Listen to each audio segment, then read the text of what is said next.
baik itu pusat, daerah maupun desa, boleh merevisi RPJMdes apabila ada kebijakan pusat, daerah maupun desa yang mengharuskan desa mengakomodir RPJM usulan-usulan tadi, maka RPJM boleh dirubah.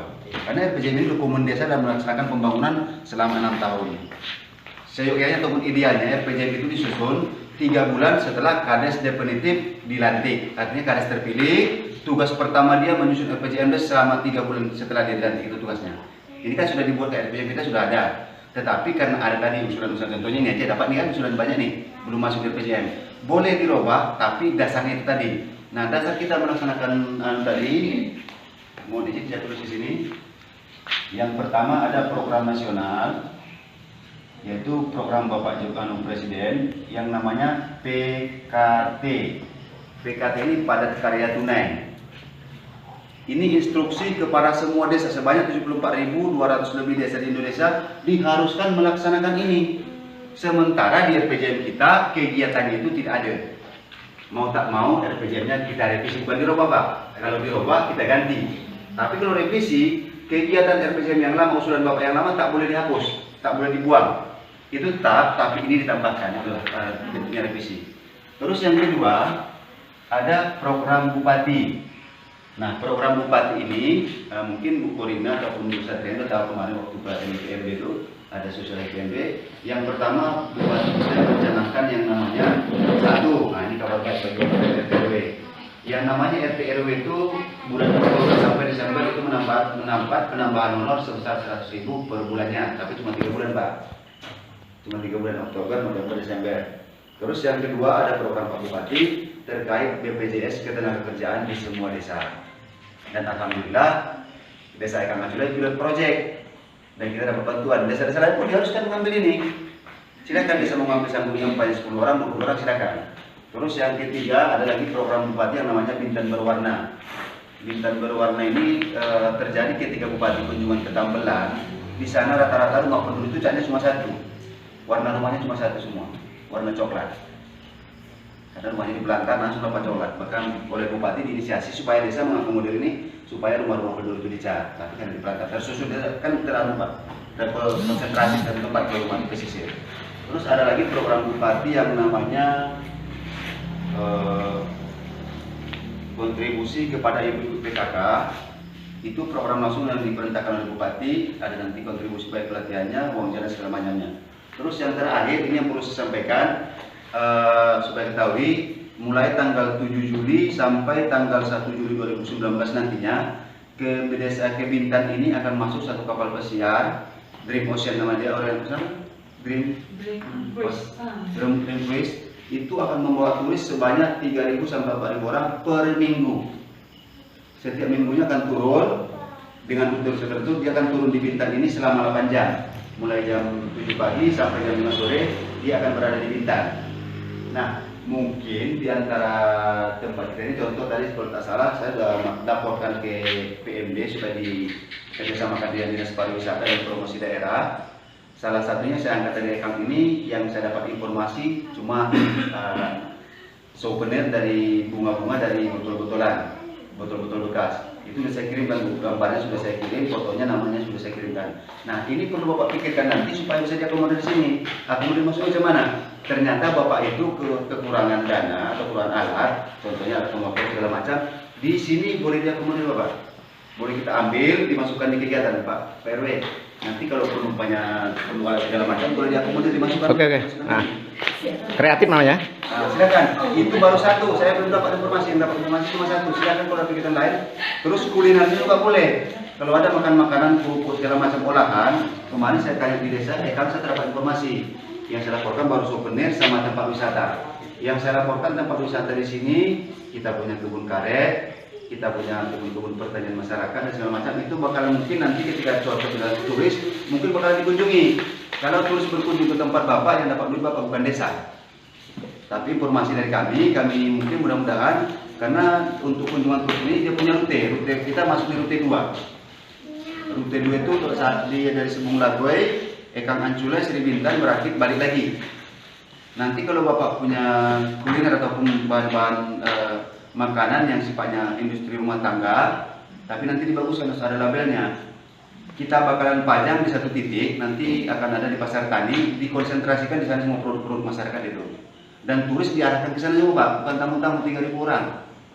Kalau rata-rata turis itu belanja cuma 500.000 per orang, udah berapa banyak duit berputar di kita ini? Itu tujuan Pak Bupati tadi. Makanya kalau ada kegiatan-kegiatan seperti yang disebutkan tadi, ada kuliner, ada souvenir, silakan dikembangkan, kemudian masukkan dari sini dulu, tampung di RPJM ini. Nah, kegiatannya nanti seperti apa, apakah pelatihan ataupun bentuk yang kita kan, nanti itu nanti sana turun. Terus yang ketiga itu untuk program nasional, program pusatnya sudah, program daerah. Tugas tim sekarang ini usulannya didapat. Jadi dari kemarin-kemarin mungkin kalau Pak Satiman cermati apa yang saya sampaikan, yang saya minta malam ini bukan seperti ini.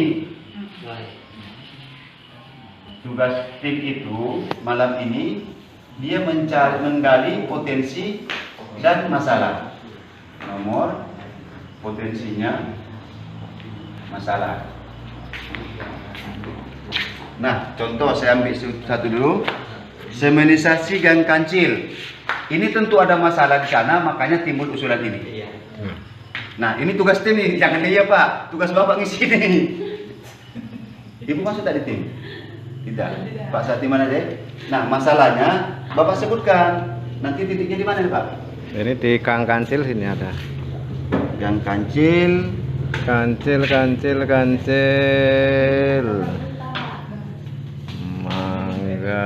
Manggis nih. Oke.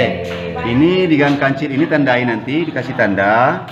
Berdasarkan peta sketsa dusun ini, bikin masalah di sini Gang Kancil, masih jalan tanah.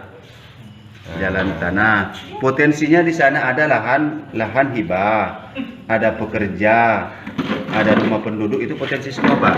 Nah, tugas tim semua untuk semua ini silakan. Nanti bisa jadi dari satu masalah bisa banyak usulan. Dan bisa jadi yang banyak usulan bisa jadi dirangkum satu kegiatan. Contohnya saya tengok tadi apa tadi? Ada saya tengok tadi. Nah, contoh kita ambil tadi penanggulangan kekeringan ini bisa jadi menjadi beberapa kegiatan. Bisa jadi sosialisasi, langsung sekalian pengadaan alat-alatnya, tak perlu ditulis seperti ini banyak-banyak. Nah, tapi dasarnya dari mana? Dasarnya dulu. Contohnya kalau penanggulangan ini di Ekang Anculai, khususnya dusun 1, pada musim kemarau sering terjadi kebakaran. Ini dulu Pak, ini kita gali dulu. Kita gali masalahnya, kita tahu masalahnya dulu, kita kenali masalahnya, baru kita bisa cari usulannya. Jadi tidak timbul langsung usulan. Tapi tak apa, oke, kita pakai logika terbalik. Harusnya kan logikanya kita pakai cari masalahnya dulu baru usulannya. Tapi tahu, kita sepakati aja, kita pakai logika terbalik, kita dapat usulan baru kita bikin masalah. Boleh aja, tak masalah. Yang penting tak masalah di masyarakat, tidak masalah. Terus nanti potensinya Pak, ini erat kaitannya dengan nanti Pak Satiman, di form 1B ada yang namanya daftar potensi dan masalah di desa. Ini harus diisi Pak, baru jadi boleh disahkan RPJM nantinya. Tak apa-apa, nanti untuk ini khusus tugas untuk tim, bukan kepada masyarakat lagi. Nanti ke tim saya kuatkan lagi. Yes. Terus nanti ini satu berdasarkan sketsa desa, ini digali aja Pak ya. Masalahnya saya mungkin siapa aja sebanyak-banyak kan ini. Ada lagi satu lagi berdasarkan penggalian potensi dan masalah berdasarkan kalender musim. Nah, itu yang Bapak bilang tadi, pada musim kemarau mau menyiram tanaman susah. Air kekeringan itu berdasarkan kalender musim. Bapak sebutkan nanti bisa dipulang.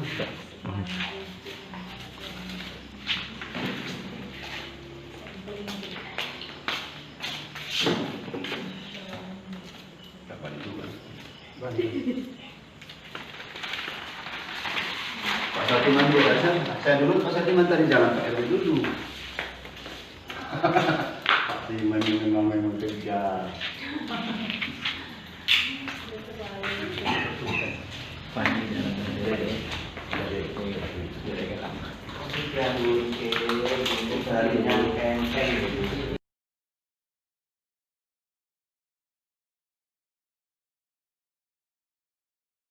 Yang dalam hal ini sekaligus menjadi ketua tim penyusun RPJM karena amanat undang-undang beliau otomatis tak bisa kita ganggu-ganggu dan bisa dirubah-rubah beserta kawan-kawan yang lain. Yang saya hormati Babin Kamtibmas dan juga Babin Desa yang baik, Bapak dan Ibu sekalian yang saya hormati tidak izin Bapak Ibu saya perkenalkan dulu. Mungkin saya sendiri Mak Musaragi PLD, yang Pak Theo yang di depan Bapak ini yang pakai baju kurung warna coklat Pak ya? Orange. Beliau ini adalah tenaga ahli tentang perencanaan partisipatif. Khusus kegiatan kita ini pas pada hari ini ahlinya beliau terkait urusan ini semua. Kita urusannya sama Pak Theo. Ini Pak Theo. Pak Theo ini Pak Theo udah kenal. Ini Pak Theo. Selanjutnya di samping Bapak Asal itu ada yang pakai baju hijau, pakai peci hitam.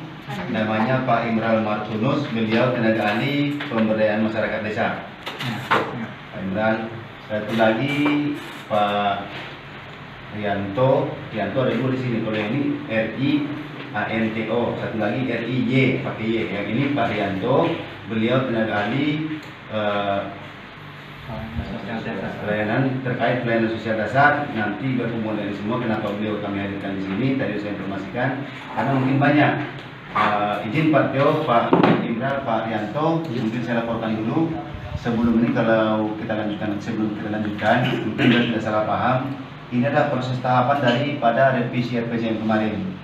Makanya sampai sekarang tidak di RKP karena memang Pak Teo izin saya tidak kasih proses artinya saya tahan untuk dilanjutkan ke RKP karena saya tidak mau juga tahapan ini hanya di atas kertas. Kalau sebetulnya saya mau dan masyarakat mau tinggal saya di atas kertas, ini proses langsung tahapan selesai RPJM. Tapi saya tidak mau, tetap ini saya minta koordinasi sama Pak Sekdes, kalau perencanaan juga saya koordinasikan bahwa ini tahapan ini harus kita laksanakan. Tahapan ini sebetulnya Pak untuk merevisi RPJM juga itu Pak sekurang-kurangnya sesuai amanat undang-undang itu Pak, kita ada punya 11 tahapan.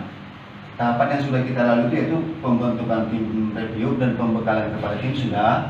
Terus yang pada hari ini harusnya kita laksanakan itu pengkajian keadaan desa yang oleh Pak Sekdes tadi sama Pak Yusuf tadi disebut penggalian gagasan, sekarang namanya menjadi pengkajian keadaan desa.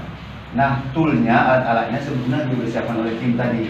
Tetapi saran saya karena memang cukup banyak tool nih Pak, ada beberapa tool yang harus diisi, yaitu ada tools nanti kita pakai berdasarkan peta desa, sketsa peta desa.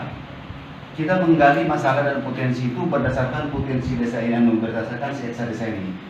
Jadi yang tahu persis kondisi desanya seperti apa melalui peta, ya masyarakat yang tinggal di dusun ini. Saya yakin Bapak dan Ibu tahu, tapi lokasinya.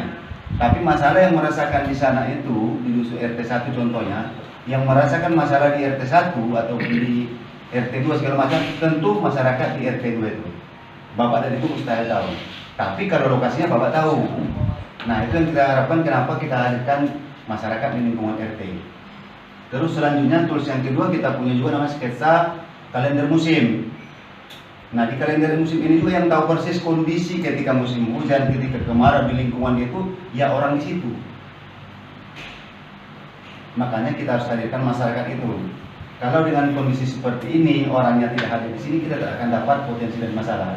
Jadi mohon maaf kenapa ini saya paksakan. Izin Pak Sekdes, saya juga pernah audiensi dengan masyarakat di lingkungan kita ini, bahkan ada protes keras yang ternyata dia sampaikan protes dia ini atas ketidakpahaman. Dia tidak tahu proses perencanaan di desa seperti apa, dia bilangnya ngomongnya gini-gini. Makanya kita kalau bagusnya itu kita dudukkan, kita jelaskan sama dia. Mungkin dia protes itu karena dia tidak tahu, tapi mungkin dia sampaikan ini loh alurnya, ini tahapannya, ini regulasinya, aturannya, baru mungkin dia dipahamkan, kita pahamkan loh itu. Nah, supaya itu tidak terjadi di masyarakat, ya kita duduk sama-sama seperti ini. Terus tool yang ketiga adalah namanya tool sketsa kelembagaan atau diagram PEN. Hubungan antara kelembagaan di desa dengan masyarakat dengan pemerintah seperti apa? Contohnya antara BPD dengan masyarakat seperti apa, antara RT dengan masyarakat seperti apa, antara PKK dengan masyarakat seperti apa. Tujuannya apa? Kita tidak bermaksud menjatuhkan seseorang atau menjatuhkan kelembagaan, tidak. Tetapi ketika masyarakat BPD selama ini kurang bekerja lah, kurang aktif. Kenapa BPD tidak aktif? Itu yang kita gali. Ternyata BPD-nya kurang paham, tidak memahami tupoksi. Nah, ketika dia tidak paham tupoksi, nanti oleh tim kita dirumuskan supaya mungkin BPD-nya dibekali.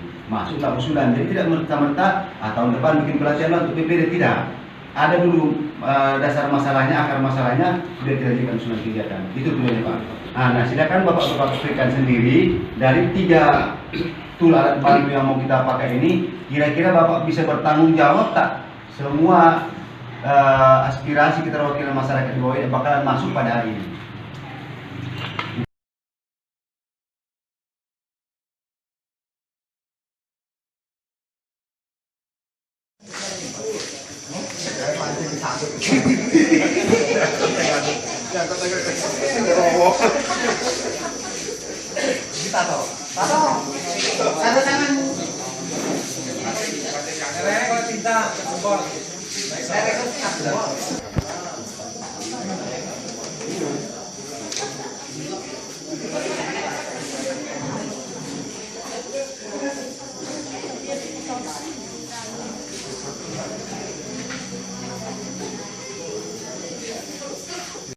Dulu oleh Bapak Makmur Saragi selaku pendamping desa, apa maksud dan tujuan diadakannya acara pengkajian keadaan desa pada malam hari ini? RT 10 yang mau mengusulkan tambahan. Maju Pak, biar dampingi RT-nya.